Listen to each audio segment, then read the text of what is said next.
All right. So when you have those moments of genius in a way, so was it super easy once you guys wrote it all out? And then from there, I mean, you got to talk about the phenomenon that happened. Yeah. So we wrote it. Actually, I'll tell you this. I don't know if I've told anyone this before, but I put the first verse and the chorus on TikTok before I had even written the whole song. Really? So you put this on TikTok prior to you finishing it? Yeah.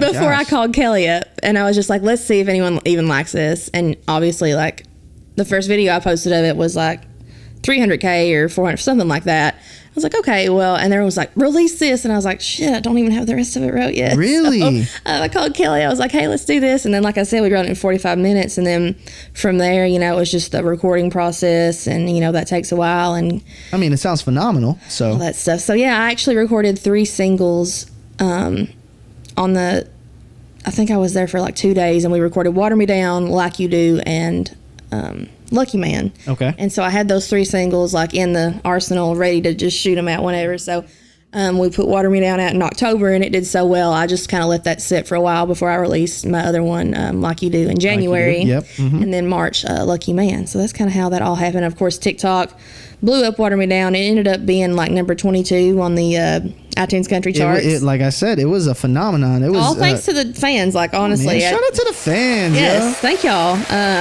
Obviously, I'm independent. I don't have management or a team or anything like that. So that was honestly just organic. That's what I'm going to talk about next. So obviously, well, before we go to your to a one person group, really just one person that's able to put it all out there, I want to talk about the importance of social media. So social media is one thing that has been in our generation for, you know, since we've been able to have a phone, right? And so I want to know, what is your take on what's your favorite type of social media? Is it going to be TikTok? Is it going to be so you think it's TikTok no matter what because they showed you so much love? I love TikTok because I love just scrolling and watching videos. Like, I as a consumer, I enjoy TikTok. Yeah. And especially for what it's done for me in my career. You can learn a lot on TikTok. You know, I've did all these hacks, and it's just like some of those things, it's like, why? No one ever told me this. Like, no, it's a fact. Yeah, it's like TikTok absolutely. University. Well, they should put out a degree on that. That's kind of funny. But okay, so I want to know, sorry if I'm a little sugar happy. It's just, it always goes with the sound and timing. Now, when it comes to TikTok, what is one thing that you wish you could take away from TikTok? You know, I mean, TikTok is one of those avenues, one of those social medias that surprisingly doesn't have a lot of trolls in. TikTok's typically supportive. Now, but have you seen that transition to, you know, your streams as well? Like 110%? Yeah, it's crazy because the correlation is there, and it's that organic.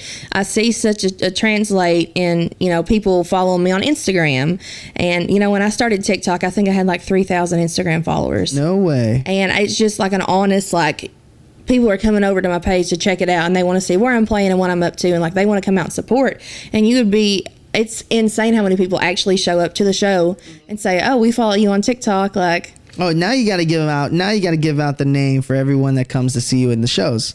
So, actually, I let them decide the name. It was between 2 choices. I used to go live on TikTok religiously once a week, but now it's just gotten to the point where I'm so busy, I don't sleep and I just don't have any time to do it. But so I was on live, and they were trying to decide their fan base name, and I was like, we should either do Diehards or Ride or Dies. And so I let everybody vote on it on the live, and then I put a poll up on my TikTok, Instagram, and Twitter, and Ride or Dies was the winner. So that's what awesome. My fans call themselves. I didn't even know that it was all because of a poll. Yeah. Now, I mean, what is more social media than that? I mean, when you think about it, and it is such a perfect name for a fan base. Yeah. And what is some of the craziest things that a Ride or Die has done? I'll tell you, happened pretty recently. There was a girl that drove from Maryland. Like, no way. Did you get her name? Shelby. Shelby? All right. And she Shout out to you, Shelby. The lyrics to Water Me Down tattooed on her arm.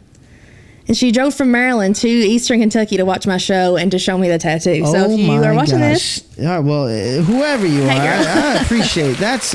Okay, so that was nuts. Yeah. How much? So what did that make you realize? Did that make you realize how much power you really have over people? Yeah, and then someone else commented and said, "Oh, I have a Water Me Down tattoo too." So I was like, "Oh, so there's two people just running around out in the world with my lyrics," and that just blows my mind because when I was writing that song, it never occurred to me that was going to be something that happened. But I think it spoke to a lot of people. Just be yourself, and that's exactly what it is. I mean, what's up, everybody? I'm your host, Tony Mendoza, and we are here in the heart of the Gulch Studios.